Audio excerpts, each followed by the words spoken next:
Le circuit du Mans accueille l'iconique Ford Mustang. À l'occasion des journées Le Mans classiques, la plus célèbre des américaines fête ses 50 ans.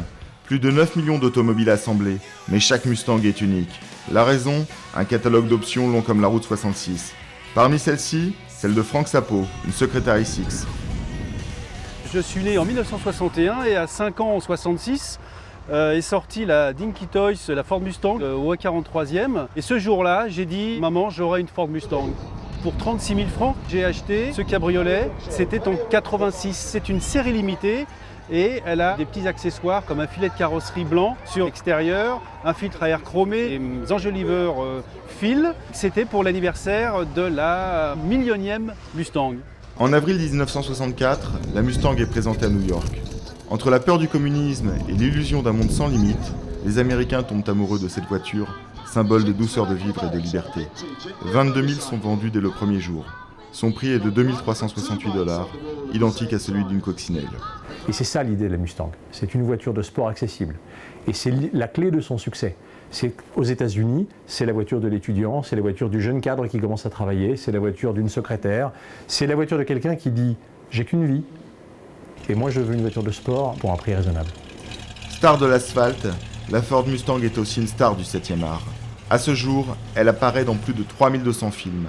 C'est à Nanterre, en terre communiste, que Patrick Serpagli a son garage. Depuis 1984, il s'est spécialisé dans la réparation et la location de voitures pour le cinéma. Son haras compte 80 Mustangs, de toute génération. Si la plus célèbre est la Fastback de Steve McQueen dans Bullitt, c'est pourtant Louis de Funès qui fut le premier à la dompter.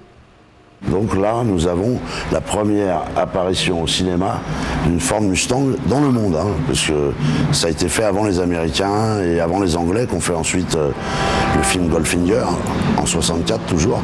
Mais ce film, Gendarme Saint-Tropez, il a été tourné en mai-juin 64. On est sûr que c'est la première apparition d'une Mustang dans un film.